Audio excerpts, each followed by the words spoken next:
Saya Virgina Purnamasani, saya adalah Public Relation dari Milieu. Jadi buat yang belum tahu Milieu itu adalah salah satu creative space yang ada di pusat kota Surabaya.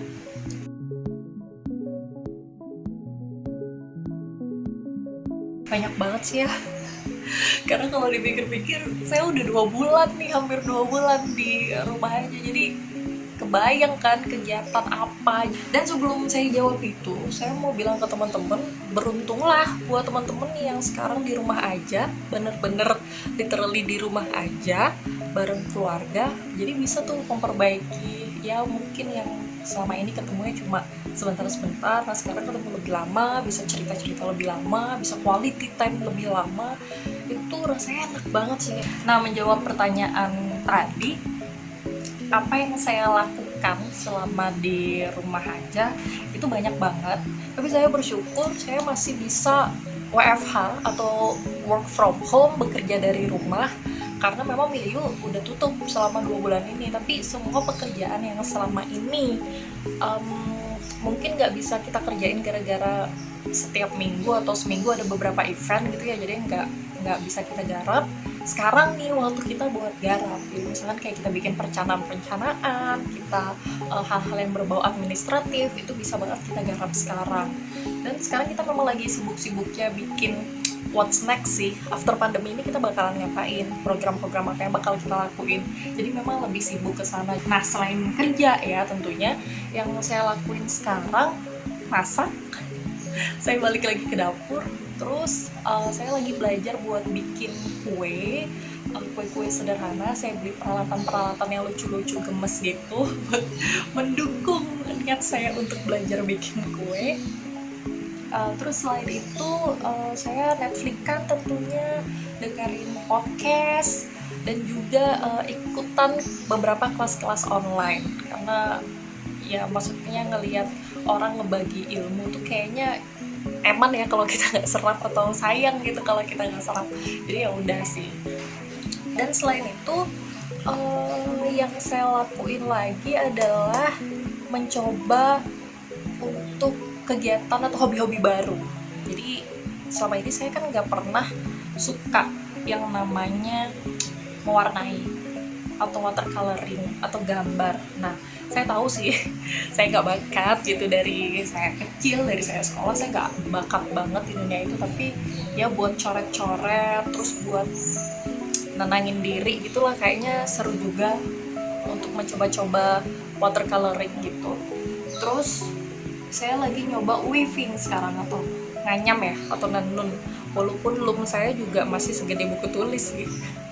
Alias itu kecil banget. Saya beli dari salah satu crafter di Jogja, yang saya rasa logikanya sebenarnya nggak nyampe di saya bikin kayak gitu. Tapi yang punya atau pengrajinnya ini, itu dia seneng banget ngajarin lewat DM Instagram atau lewat WhatsApp. Dia mau tuh ngasih link ke saya, terus ngajarin, oh ya itu udah bener, itu udah rapi, oh ya nanti abis ini bisa pakai benang ini, benang itu. Nah, dia mau banget meluangkan waktunya untuk mengajari saya gitu. Jadi itu salah satu kegiatan yang saya pikir saya tidak akan pernah melakukan seumur hidup saya, tapi ternyata di tengah pandemi ini saya juga lakukan itu loh. Nah, itu menarik banget. Jadi mencari-cari kegiatan atau hobi baru di tengah pandemi ini juga salah satu hal yang wajib sih buat kita lakuin. Dan selain itu, saya juga 1-2 kali ikut atau collab sama temen buat virtual photoshoot. Nah, ini menarik banget nih. Dan ternyata proses itu nyenengin banget loh, sangat menyenangkan. Itu yang bikin saya, oke, saya merasa jiwa saya atau mental saya itu sehat lagi karena melakukan virtual photoshoot yang cuma 1-2 kali itu. Tapi itu happy banget rasanya, karena kan mungkin selama ini di rumah aja diem, terus tonton, kerja, dengerin podcast, ya udah cuma gitu-gitu aja gitu kan. Tapi ketika kita disuruh berpikir lebih kreatif cuma sehari atau sekian jam, itu juga udah kayak yay, langsung happy rasanya. Senengin banget sih.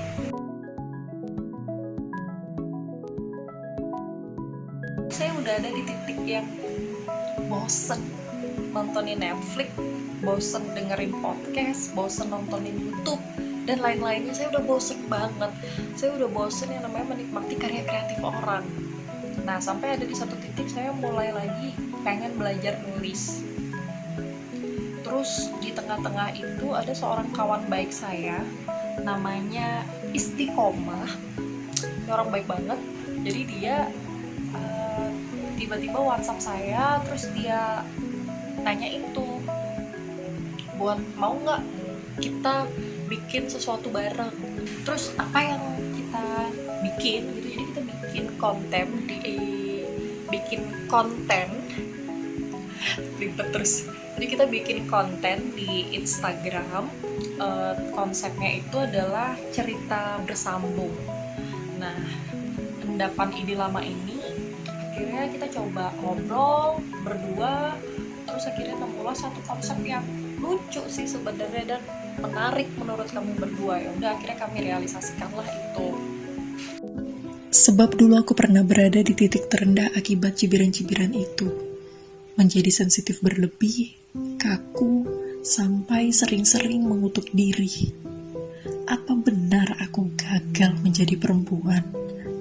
Aku menangis setiap malam. Tidak kuasa aku mengingat kalimat-kalimat pertanyaan keluarga tentang kapan, mana calonnya, sampai-sampai berapa besar sih jumlah gajimu. Untuk saya pribadi, cerita bersambung ini tuh bikin saya excited banget gitu. Karena konsepnya kan namanya udah cerita bersambung. Konsepnya adalah misalnya nih, ketika Isti pertama membuat cerita, itu saya nggak tahu ceritanya kayak apa. Jadi ketika Isti meriliskan ceritanya, saya bertugas untuk melanjutkan dari cerita Isti. Ya, notabene Isti nggak tahu cerita lanjutannya seperti apa. Nah, kadang-kadang kan kalau kita bikin cerita kan kita udah punya tuh bayangan atau pandangan, wah ini nanti nextnya akan seperti ini, seperti ini. Wah ini nanti mungkin endingnya seperti ini, alurnya seperti ini. Nah, kadang-kadang di tengah-tengah itu saya dikejutkan dengan kok ada sih dia, kok ada sih ini, kok ada sih ini. Nah, itu sih itu yang membuat saya excited banget dengan konsep dari cerita bersambung ini. Terus yang lainnya, saya juga terkejut sekaligus bersyukur, ternyata respon dari circle kami di Instagram itu bagus banget. Aduh, thank you banget.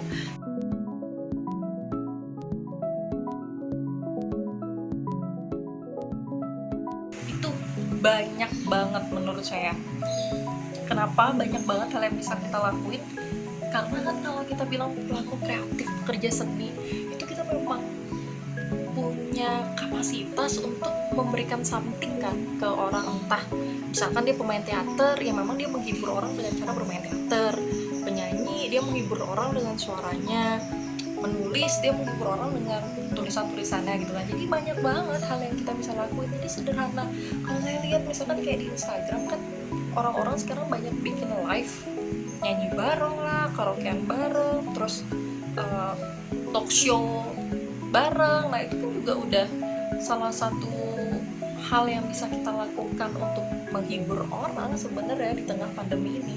Tapi selain itu juga kalau misalkan kayak ilustrator, terus orang-orang yang punya skill di grafis, itu dia bisa banget. Saya lihat juga ada kok yang bikin semacam kayak video klip atau sejenisnya gitu yang berisikan kandungannya itu adalah campaign dari adegan COVID-19 ini. Nah, itu menurut saya seru banget sih, dan dampaknya itu benar-benar bisa meluas kemana-mana. Kalau saya lihat di industri kreatif pun di Surabaya sendiri itu banyak loh industri kreatif yang benar-benar bergerak turun ke lapangan, itu banyak banget. Jadi ada salah satu industri kreatif di bidang denim di Surabaya, itu mereka banting setir yang awalnya ya custom denim gitu, akhirnya dia sekarang bikin masker, dan penerimaan di masyarakat itu cukup tinggi. Jadi kenapa asal usulnya mereka bikin masker itu gara-gara mereka ada apa sih, penjahit mereka atau karyawan mereka yang nggak bisa pulang ke kampungnya, nggak bisa mudik. Nah, untuk menggerakkan roda ini atau untuk supaya mereka masih tetap bisa digaji gitu kan, bisa ada pemasukan, itu akhirnya mereka mengkaryakan tinggal 2 orang kalau nggak salah itu dengan cara membuat masker. Nah, itu lumayan banget pemasukannya. Terus di sisi lain saya juga lihat ada juga yang turun ke lapangan bekerja sama dengan organisasi non-profit untuk membagi-bagikan makan ke lapangan. Wah, itu seru banget sih, mereka door to door membagi-bagikan makanan untuk masyarakat yang membutuhkan gitu.